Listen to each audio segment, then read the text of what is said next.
Hello प्यारे बच्चों, जैसा कि आपको पता है कि पहला क्लास चल रहा है मेरा साइंस क्लासेस के द्वारा। क्लास 12 चैप्टर नंबर 2 भौतिकी, स्थिर वैद्युत विभव तथा धारिता का ऑब्जेक्टिव क्वेश्चन। तो चलिए शुरू करते हैं। पहला क्वेश्चन, अगर आपको क्लास पसंद है तो लाइक और सब्सक्राइब जरूर करें और अपने दोस्तों के पास भी शेयर जरूर करें। चलिए आपका आज का पहला क्वेश्चन देखते हैं। पहला क्वेश्चन है कि एक समविभवी तल के एक बिंदु से दूसरे बिंदु तक ले जाने में आवेश द्वारा क्षेत्र द्वारा किया गया कार्य क्या होगा। एक क्वेश्चन है, पूछा हुआ क्वेश्चन है, प्रीवियस ईयर का क्वेश्चन है आपका। एक समविभवी तल के एक बिंदु से दूसरे बिंदु तक ले जाने में आवेश पर क्षेत्र द्वारा किया गया कार्य क्या होगा। तो याद रखिएगा, इसका आंसर 0 होगा, ऑप्शन नंबर सी। चलिए अगला क्वेश्चन की ओर बढ़ते हैं। चलिए क्वेश्चन नंबर 2 देखते हैं। क्वेश्चन नंबर 2 है मेरा, यदि समरूप विद्युत क्षेत्र जेड अक्ष के अनुरूप हो तो समविभव क्या होगा। तो याद रखिएगा, समविभव हो जाएगा हमारा एक्स वाई तल, ऑप्शन नंबर ए। ऑप्शन नंबर ए, यदि समरूप विद्युत क्षेत्र जेड अक्ष के अनुरूप हो तो समविभव क्या होगा हमारा, एक्स वाई तल। याद रखिएगा, यदि यहाँ पे क्वेश्चन अगर जेड है, यदि क्वेश्चन आपका जेड है तो आंसर हो जाएगा एक्स वाई। अगर क्वेश्चन आपका एक्स है तो आंसर हो जाएगा जेड और वाई। अगर क्वेश्चन आपका वाई दिया तो आंसर हो जाएगा एक्स और जेड। उसी तरह यहाँ क्वेश्चन है कि जेड अक्ष के अनुरूप हो तो समविभव क्या होगा। तो यहाँ क्वेश्चन दिया हुआ है जेड, तो इसका आंसर हो जाएगा एक्स वाई। अगला क्वेश्चन की ओर बढ़ते हैं। अगला क्वेश्चन, किसी विद्युतीय क्षेत्र के में चालक को रखने पर उसके अंदर विद्युतीय क्षेत्र का मान क्या होता है। तो उसके किसी क्वेश्चन है, किसी विद्युतीय क्षेत्र में चालक को रखने पर उसके अंदर विद्युतीय क्षेत्र का मान क्या होता है। तो याद रखिएगा, इसका आंसर भी क्या हो जाएगा, इसका आंसर भी हो जाएगा 0। अगला क्वेश्चन की ओर बढ़ते हैं। अगला क्वेश्चन है आपका, वान डे ग्राफ जनित्र एक मशीन है जो उत्पन्न करता है। 12 फिजिक्स के नज़रिए से एक मोस्ट वीवीआई क्वेश्चन है। आप लोग इस क्वेश्चन पर थोड़ा सा ध्यान दीजिएगा कि ये क्वेश्चन पूछा हुआ क्वेश्चन है और मोस्ट वीवीआई क्वेश्चन है, प्रीवियस ईयर का क्वेश्चन है ये भी।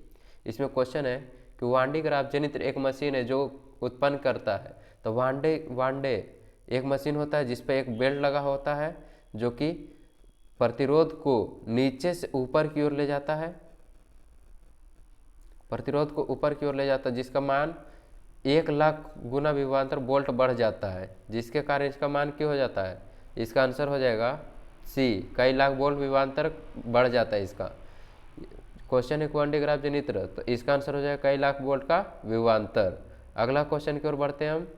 दो संधारित्र जिसमें प्रत्येक की धारिता सी है श्रेणी क्रम में जुड़े हुए है तो उनके तुल्य धारिता क्या होगा। तो ये आप लोग याद रखिएगा, श्रेणी क्रम का फॉर्मूला होता है 1/c, हो जाएगा 1/c1 plus 1/c2 plus 1/c3।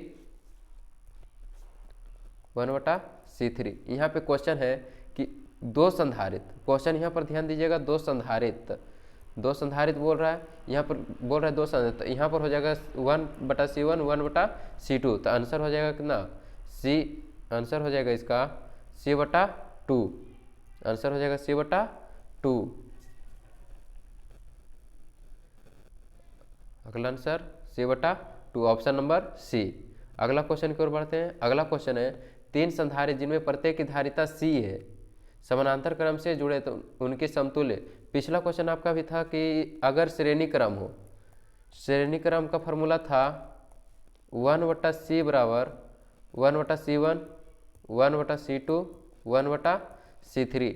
लेकिन यहाँ पे क्वेश्चन कह रहा है, यहाँ पे क्वेश्चन कह रहा है समानांतर क्रम में जुड़ा हुआ। तो समानांतर क्रम का फॉर्मूला था c बराबर c1 plus c2 plus c3। तो यहाँ कह रहा है तीन संधारित्र, तो आंसर हो जाएगा इसका 3c। आंसर क्या हो जाएगा 3c। चलिए अगला क्वेश्चन की ओर बढ़ते हैं। अगला क्वेश्चन है, संधारित्र के श्रेणी क्रम संयोजन में जो राशि प्रत्येक संधारित्र के लिए समान रहती है वह क्या है। क्वेश्चन संधारित्र के श्रेणी क्रम, यहाँ पे क्वेश्चन देखिएगा कि कह रहा है संधारित्र का श्रेणी क्रम। तो श्रेणी क्रम आपको पता होगा कि संधारित्र का दो क्रम होता है, एक समानांतर क्रम और दूसरा श्रेणी क्रम। तो इसका आंसर क्या हो जाएगा, तो याद रखिएगा श्रेणी क्रम संयोजन जो राशि प्रत्येक संधारित्र के लिए समान रहती है वो आंसर हो जाएगा इसका विभवांतर। एक नहीं, इसका आंसर हो जाएगा संधारित्र के श्रेणी क्रम संयोजन में जो राशि प्रत्येक संधारित्र के लिए समान रहती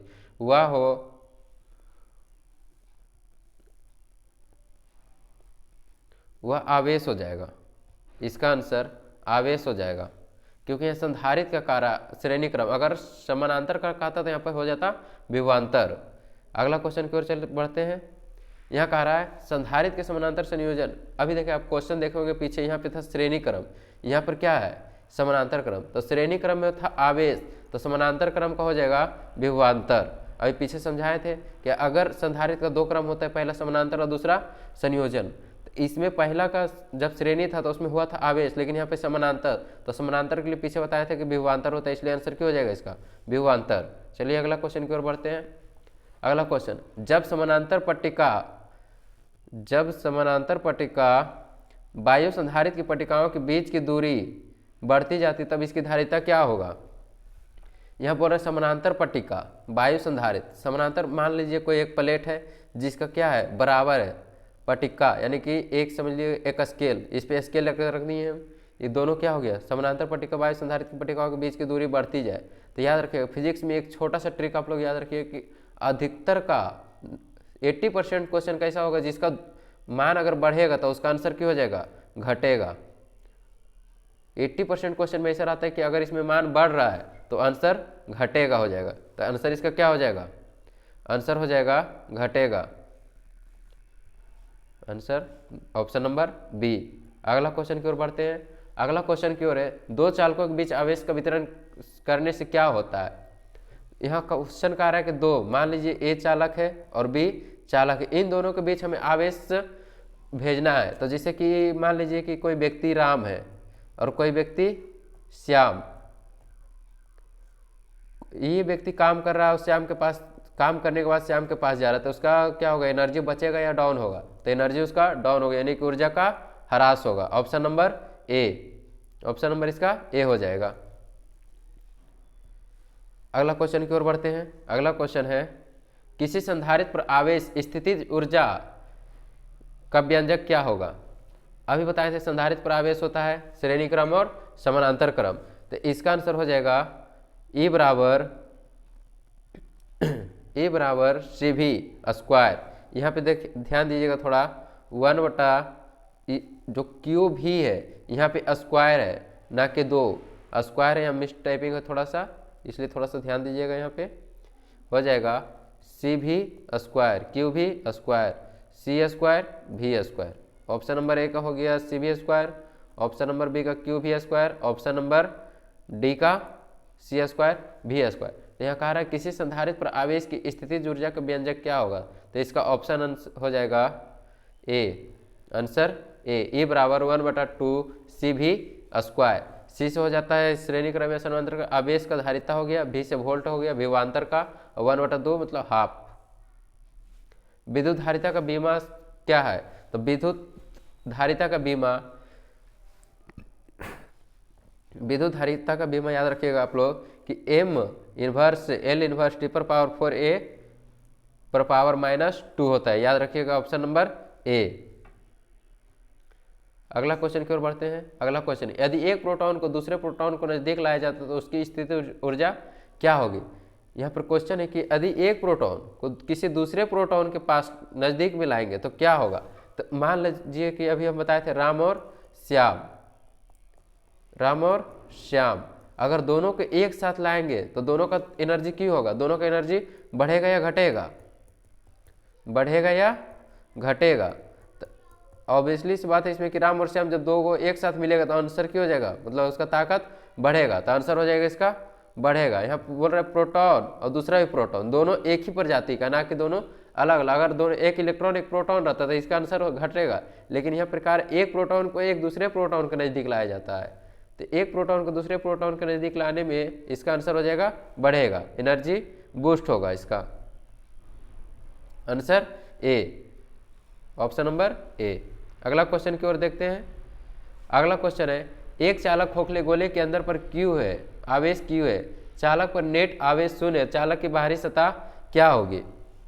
तो बाहरी सतह इसका हो जाएगा, यहाँ पर आवेश Q है, खोखले गोले के केंद्र पर पूछ रहा है, यानी कि खोखला गोला है, इसके सेंटर पर दिया हुआ है Q, इसका सेंटर पर दिया हुआ है Q, चालक के नेट आवेश शून्य है, तो उसके इस पर जितना भी आवेश जा रहा है शून्य जा रहा है, इसका आंसर हो जाएगा option number B plus Q। अगर यही क्वेश्चन यहाँ पर गोले के केंद्र की जगह कुछ और आता तो आंसर कुछ और होता, लेकिन यहाँ पे गोले के केंद्र पर बोल रहा है इसलिए प्लस Q। अगला क्वेश्चन देखते हैं, एक चालक खोखले गोले के केंद्र पर आवेश Q है, चालक पर नेट आवेश शून्य है, चालक की भीतरी सतह, यहाँ पे देखिए अभी था केंद्र के आवेश पर, और यहाँ देखिए चालक के खोखले गोले के केंद्र पर आवेश Q है, चालक के नेट आवेश शून्य है, तो चालक की भीतरी सतह पर क्या आवेश होगा, तो भीतरी सतह पर हो जाएगा, पिछला क्वेश्चन देखिए क्या था कि बाहरी सतह पर क्या आवेश होगा, इसमें क्वेश्चन है भीतरी सतह, तो उसमें हुआ था प्लस, जब बाहरी सतह था प्लस तो भीतरी सतह तो माइनस, ऑप्शन नंबर सी। अगला क्वेश्चन की ओर बढ़ते हैं, इसमें क्वेश्चन है कि वैद्युत क्षेत्र में वैद्युत क्षेत्र में किसी द्विध्रुव के सामने किया गया कार्य क्या होता है, तो याद रखिएगा इसका आंसर वर्क बराबर ME, W बराबर हो गया वर्क यानी कि कार्य, ME बराबर हो गया मास इलेक्ट्रॉन, आंसर हो जाएगा इसका 1। अगला क्वेश्चन की ओर बढ़ते हैं, किसी संधारित्र की धारिता व्युत्क्रमानुपाती होती है किसके द्वारा, इसमें क्वेश्चन किसी संधारित्र की धारिता व्युत्क्रमानुपाती होता है। संधारित्र के भी क्वेश्चन हम बताए थे कि संधारित्र के एक होता है श्रेणी क्रम और दूसरा होता है समानांतर क्रम। समानांतर क्रम में हुआ था C बराबर C1 प्लस C2 और श्रेणी क्रम में हुआ था, श्रेणी क्रम में 1/C1 प्लस 1/C2 1/C3। यहाँ फिर क्वेश्चन खा रहा है किसी संधारित्र के धारिता व्युत्क्रमानुपाती होता है, किसके व्युत्क्रमानुपाती होता है, यानी कि किसके समानुपात के विपरीत होता है। तो यहाँ पे याद रखिएगा प्लेटों के बीच माध्यम की पारावैद्युता होगा आंसर, इसका आंसर हो जाएगा बी प्लेटों के माध्यम की पारावैद्युता। अगला क्वेश्चन की ओर बढ़ते हैं, अगला क्वेश्चन है एक समविभवी तल के एक दूसरे से दूसरे बिंदु तक ले जाने में आवेश पर क्षेत्र द्वारा कार्य क्या होगा। यहाँ पे क्वेश्चन समविभवी तल, यह क्वेश्चन है समविभवी तल, समविभवी तल के एक बिंदु से दूसरे बिंदु तक ले जाने में आवेश पर क्षेत्र द्वारा किया गया कार्य क्या होगा, तो इसका आंसर हो जाएगा 0। अगला क्वेश्चन की ओर चलते हैं, अगला क्वेश्चन है इलेक्ट्रॉन वोल्ट ईवी द्वारा क्या मापा जाता है। तो इलेक्ट्रॉन वोल्ट आप लोग क्लास 10 में पढ़े होंगे, इलेक्ट्रॉन वोल्ट द्वारा एनर्जी, इससे देखिए हो गया इलेक्ट्रॉन भी से वोल्ट, इससे याद रखिएगा ऊर्जा नापा जाता है। अगर खाली वोल्ट रहता, मान लीजिए खाली पूछता वोल्ट का वोल्ट द्वारा क्या मापा जाता है, तो वोल्ट से विभवांतर मापा जाता है, विभवांतर मापा जाता है। लेकिन यह क्वेश्चन है, यहाँ पे क्वेश्चन कर रहा है इलेक्ट्रॉन वोल्ट द्वारा क्या मापा जाता है, यानी कि इलेक्ट्रॉन और वोल्ट, तो इलेक्ट्रॉन और वोल्ट से ऊर्जा को मापा जाता है। याद रखिएगा आप लोग, क्वेश्चन एग्जाम में पूछता है कि इलेक्ट्रॉन वोल्ट ईवी द्वारा क्या मापा जाता है, तो ऊर्जा। अगला क्वेश्चन की ओर बढ़ते हैं, अगला क्वेश्चन है विद्युत क्षेत्र E और विभव V, E हो गया इलेक्ट्रॉन और ये हो गया वोल्ट, यानी कि विभव के बीच संबंध क्या होता है, तो इसका आंसर हो जाएगा, इसका आंसर हो जाएगा विद्युत विभव, तो एनर्जी के बीच संबंध होता है इलेक्ट्रॉन, E हो गया -dV/dx, इसका आंसर हो जाएगा 1, ऑप्शन नंबर ए। अगला क्वेश्चन की ओर बढ़ते हैं, अगला क्वेश्चन है, ये क्वेश्चन हम लास्ट में करेंगे क्योंकि इस पे क्वेश्चन एग्जाम में पूछा जाता है, इसलिए क्वेश्चन हम इसको लास्ट में करेंगे। ये क्वेश्चन थोड़ा सा लंबा जाएगा, इसका थ्योरी बताना पड़ेगा, इसलिए क्वेश्चन इसको हम लास्ट में बताएंगे। क्वेश्चन याद रखिए 21 नंबर क्वेश्चन हम लास्ट में बताएंगे। चलिए इसका दूसरा देख लेते हैं, ये क्वेश्चन भी उसी प्रकार है। समरूप बूंदे जिनमें प्रत्येक की धारिता 5 μF है मिलकर एक बड़ी बूंद बनाते हैं, तो बड़े बूंद की धारिता क्या होगी, तो याद रखिएगा बड़े बूंद की धारिता इसमें हो जाएगा 20,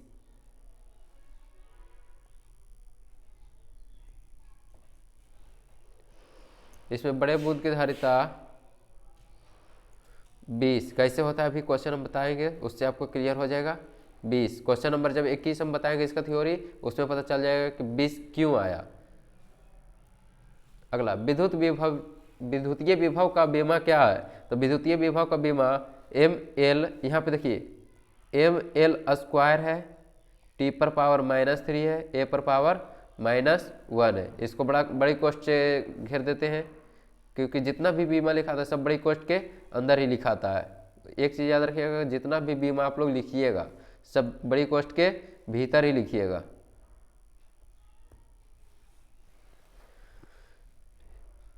ये सब तो ठीक है। ये देखिए आंसर हो जाएगा इसका विद्युतीय विभव ml पर पावर स्क्वायर, t पर पावर -q, a पर पावर इनवर्स। आंसर हो जाएगा इसका A। अगला क्वेश्चन की ओर बढ़ते हैं। अगला क्वेश्चन है 3 संधारित्र जिनमें प्रत्येक की धारिता C है, श्रेणी क्रम से जोड़े गए परिणामी धारिता का मान क्या होगा? जैसे अभी बताए थे आप लोग का क्वेश्चन नंबर कुछ पीछे वाला क्वेश्चन में बताए थे कि धारिता 2 प्रकार का होता है संधारित्र, एक श्रेणी क्रम और दूसरा समानांतर क्रम। तो इसमें कहा रहा है कि प्रत्येक धारिता C श्रेणी क्रम, यहाँ पे क्वेश्चन थोड़ा सा ध्यान दीजिएगा, यहाँ कहा रहा है श्रेणी क्रम। तो श्रेणी क्रम के लिए आपका फॉर्मूला बताए थे हम 1/C बराबर 1/C1, 1/C2, 1/C3। ये धीरे धीरे बढ़ते जाता है, जैसे जैसे संख्या बढ़ेगा वैसे वैसे इसका मान बढ़ेगा। तो यहाँ कहा रहा है श्रेणी क्रम, तो श्रेणी क्रम में हो जाएगा 1 1 1, यानी कि सब कैल्शियम निकाल देंगे तो हो जाएगा, नीचे हो जाएगा 3C, ऊपर 1 और नीचे अगर इसका एलसीएम निकालेंगे तो हो जाएगा, एलसीएम निकालने से हो जाएगा C, नीचे हो जाएगा 3, ये हो जाएगा C, फिर यहाँ भी C, यहाँ पर भी C, यानी कि C आ जाएगा और नीचे 3 को C आएगा तो हो जाएगा C। Option number 24, option number 24 का C। अगला क्वेश्चन की ओर बढ़ते हैं। प्रत्येक R त्रिज्या, R यहाँ पे शॉर्ट में लिखा हुआ है, इसको ब्रैकेट में कर सकते हैं यहाँ पे आप इसको, क्योंकि R त्रिज्या रेडियस है, रेडियस का इंग्लिश होता है R, उसका शॉर्ट फॉर्म में लिखा आता है। ये हो गया आवेश, आवेश को Q से इंडिकेट किया जाता है, इसको आप ब्रैकेट में कर सकते हैं। यह कह रहा है कि R त्रिज्या, प्रत्येक R त्रिज्या तथा Q आवेश से आवेशित परे की 8 बूंदे मिलकर एक बड़ा बूंद बना, तो बड़े बूंद की धारिता प्रत्येक छोटे बूंद की धारिताओं का क्या होगा? प्रत्येक छोटे बूंद का इसका हो जाएगा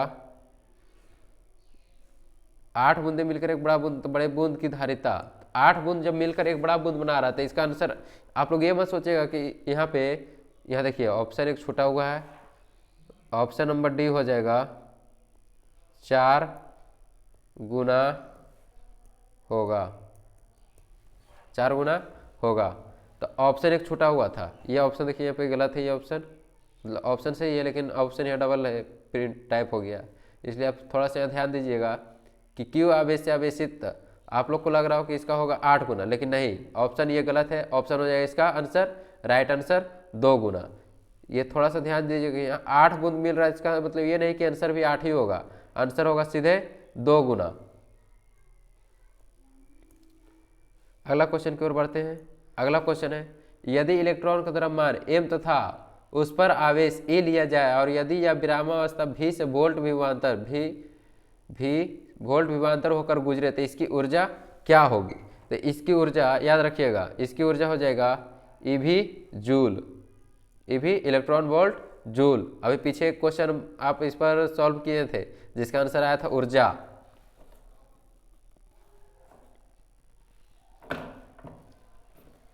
जिसका आंसर आया था ऊर्जा। चलिए अगला क्वेश्चन की ओर हम लोग बढ़ते हैं। ये इसका आंसर हो जाएगा ए भी जूल, इसका ऑप्शन हो जाएगा सी। अगला क्वेश्चन की ओर बढ़ते हैं। अगला क्वेश्चन है, यदि 2 सुचालक गोले अलग अलग आवेशित करने के बाद परस्पर जोड़ा जाए, यहाँ पर देखिए जोड़ा होगा, यहाँ पर मिस टाइपिंग है थोड़ा सा, यहाँ पर हो जाएगा जोड़ा जाए तो क्या होगा? क्वेश्चन कह रहा है सुचालक गोले, यहाँ देखिए आंसर कह रहा है सुचालक गोले को अलग अलग आवेशित करने पर तो क्या हो जाएगा? याद रखिएगा कि दोनों का ऊर्जा संरक्षित रहता है, यानी कि जब दोनों मिलेगा तो अपना अपना काम करेगा, इससे थोड़ा थोड़ा एनर्जी दोनों का बच जाएगा, इसलिए क्या हो जाएगा, दोनों का आवेश संरक्षित रहता है। अगला क्वेश्चन की ओर बढ़ते हैं।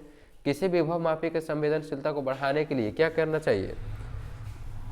किसी विभव मापी को संवेदनशीलता को बढ़ाने के लिए, संवेदनशीलता यानी कि उसका जो इमोशनली पावर होता है उसको बढ़ाने के लिए क्या किया जाए? तो किसी भी, याद रखिएगा, जैसे मान लीजिए कोई इंसान है तो उसको अगर आपको कमज़ोर करना है तो उसको कमज़ोर करने के लिए आपको क्या करना पड़ता है? उसका को ऐसा मतलब कमजोरी निकालना पड़ता है और उसके सामने रखा जाता है, जिसके कारण वो अपना इमोशनली कमज़ोर होता है, उसके कारण अपना पावर उस पर लगा सकते हैं। तो इसका आंसर हो जाएगा इसकी धारा को देखिए, ऑप्शन है इसका अनुप्रस्थ क्षेत्रफल बढ़ाना चाहिए, इसका धारा को घटाना चाहिए, इसकी धारा को बढ़ाना चाहिए, इनमें से कोई नहीं। तो आंसर हो जाएगा इसकी धारा को घटाना चाहिए।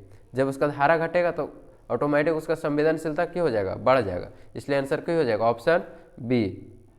अगला क्वेश्चन देखिए, चंद्रमा की धारिता लगभग कितनी होती है? यानी कि इसमें पूछ रहा है कि चंद्रमा की चंद्रमा की धारिता याद रखिएगा आप लोग 177 म्यू एफ होता है, 177 म्यू एफ। अगला क्वेश्चन है आपका, चलिए अगला क्वेश्चन देखते हैं, इसका ऑप्शन हो जाएगा ए। अगला क्वेश्चन, किसी चालक की विद्युत धारिता का व्यंजक क्या होता है? तो किसी चालक की, यहाँ पे देखिए चालक और यहाँ पे धारिता, तो चालक का होता है, चालक को धारिता का सी से इंडिकेट करते हैं, और चालक यानी कि आवेश क्यू हो गया, और विद्युत यानी कि वोल्ट हो जाएगा। यहाँ विद्युत धारा को वोल्ट द्वारा भी मापा जाता है, तो इसको भी हो जाएगा, तो यानी कि सी बराबर क्यू बटा भी, तो इसमें सी बराबर क्यू भी, तो इसमें ऑप्शन देखिए भी है, यानी कि चालक है और विद्युत दोनों है, तो इसमें हो जाएगा, यहाँ पे हो जाएगा ऑब्लिक, आंसर हो जाएगा इसका सी, ऑप्शन नंबर ए। अगला क्वेश्चन देखिए, किसी संधारित्र की धारिता का मात्रक क्या होता है? तो अभी ये बता रहे थे, संधारित्र की धारिता को इंडिकेट किया जाता है इस चीज़ से, लेकिन इसका मात्रक होता है अलग, इसका मात्रक होता है फैराड यानी कि एफ, सी, ऑप्शन नंबर सी।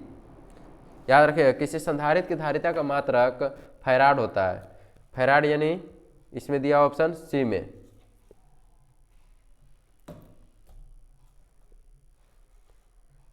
थोड़ा सा लाइट का प्रॉब्लम है, ये कुछ दिन में हो जाएगा सॉल्व भी। अगला क्वेश्चन देखिए, दो संधारित्र जिनकी धारिताएं C1 तथा C2 है, समानांतर क्रम में जुड़े हैं, तो उनकी समतुल्य धारिता क्या होगा? समानांतर क्रम, देखिए यहाँ पे समानांतर क्रम बोल रहा है, क्वेश्चन कह रहा है समानांतर क्रम में हो जाएगा,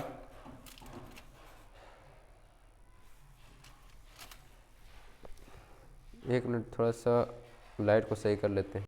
चलिए अगला क्वेश्चन की ओर बढ़ते हैं, समानांतर क्रम। तो समानांतर क्रम कह रहा है, अभी बताए थे कुछ देर पहले हम श्रेणी क्रम और समानांतर क्रम में अंतर दोनों को बताए थे हम। इसमें समानांतर क्रम है, तो इसमें समानांतर क्रम का होगा सी बराबर क्या था, C1 plus C2 plus C3। तो यहाँ क्वेश्चन कह रहा है आपका समानांतर क्रम, अगर श्रेणी क्रम का था तो आंसर कुछ और होता, लेकिन यहाँ कह रहा है समानांतर क्रम, तो समानांतर क्रम में हो जाएगा ऑप्शन के हिसाब से। देखिए ऑप्शन के हिसाब से कौन सा हो जाएगा, ऑप्शन के हिसाब से हो जाएगा इसका C1 C2, ऑप्शन नंबर हमारा ये मिल रहा है डी, इसलिए आंसर हो जाएगा डी, ऑप्शन नंबर डी। आगे चलिए आगे बढ़ते हैं अगला क्वेश्चन की ओर। अगला क्वेश्चन है, चार संधारित्र प्रत्येक की धारिता 2 UF 8 UF का संधारित्र बनाने के लिए तो संधारित्र बनने के लिए इसको क्या करना पड़ेगा? संधारित्र है तो इसके संधारित्र में तो दो ही को होता है, या तो श्रेणी क्रम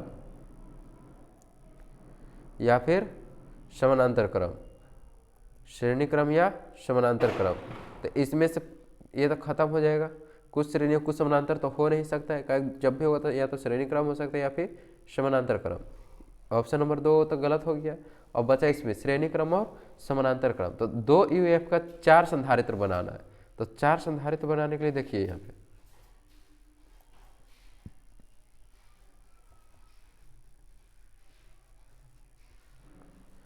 4 संधारित्र बनाने के लिए यहाँ दिया हुआ 8, अगर हम श्रेणी क्रम बनाते हैं,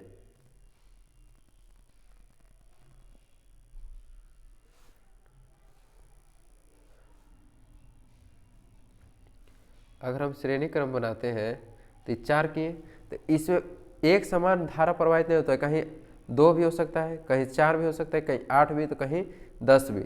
लेकिन जब समानांतर क्रम बनाते हैं हम, समानांतर क्रम देखिए, समानांतर क्रम हो गया, एक हो गया मेन लाइन, इसी पर से एक निकलेगा, फिर दूसरा निकलेगा। यहाँ पे थोड़ा सा कर लेते हैं हम, यहाँ पे हो जाएगा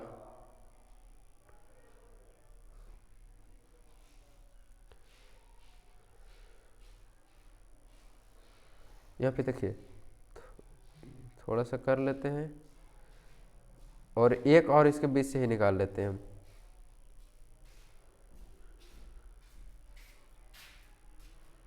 ये हो गया समानांतर क्रम।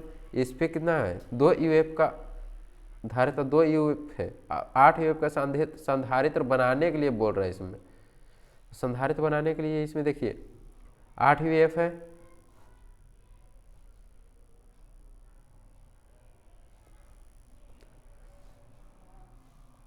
आठ यूएफ, तो 8 को करने के लिए इसको 2 से भागा दे दीजिए, 2 भागत कर दीजिए 8, 2 चक 8, कट गया। तो देखिए यहाँ 4 है, यहाँ पे क्वेश्चन हमारा कह रहा है 4 संधारित्र, तो एक संधारित्र हो गया, दूसरा संधारित्र, तीसरा और ये चौथा, सब पर 2-2 संधारित्र, सब पर 2-2 धारा प्रवाह करेंगे तो आराम से हो जाएगा 2 4 6 8, 8 हो जाएगा। तो इसका आंसर हो जाएगा क्या, समानांतर क्रम।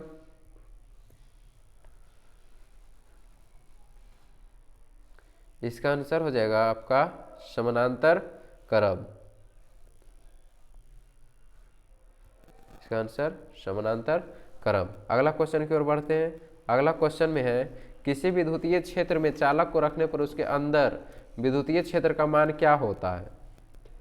क्वेश्चन का किसी विद्युतीय क्षेत्र के चालक को रखने पर, चालक के रखने पर उसका अंदर विद्युतीय क्षेत्र का मान क्या हो जाएगा।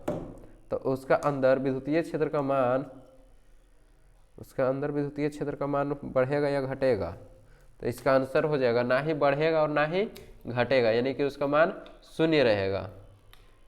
इसका आंसर हो जाएगा 0। अगला क्वेश्चन की ओर बढ़ते हैं। अगला क्वेश्चन है क्वेश्चन नंबर 35। किसी वस्तु का पारावैद्युतांक हमेशा एक, याद रखिएगा, किसी भी पारावैद्युतांक स्थिरांक हमेशा एक से अधिक ही होता है। एक से अधिक हमेशा, एक क्वेश्चन याद रखिएगा कि एक से अधिक होगा क्वेश्चन में। कोई भी कभी वस्तु का पारावैद्युत स्थिरांक जहाँ भी आ जाए तो हमेशा एक से अधिक। पारावैद्युत इप्सिलॉन होता है और पारावैद्युत नियतांक रहेगा तो इप्सिलॉन नॉट। एक से याद रखिएगा, पारावैद्युत स्थिरांक हमेशा एक से अधिक ही होता है। अगला क्वेश्चन हो गया आपका क्वेश्चन खत्म। आज भर के लिए इतना ही, मिलेंगे आपसे अगला वीडियो में। अगर आपको वीडियो पसंद आए तो लाइक और सब्सक्राइब दोनों कीजिएगा और अपने दोस्तों के पास शेयर जरूर कीजिएगा। अगर आपको थ्योरी इसका चाहिए तो थ्योरी भी आपको बहुत जल्द प्रोवाइड कर दिया जाएगा, और हमारे टेलीग्राम चैनल और यूट्यूब चैनल से ज़रूर। धन्यवाद।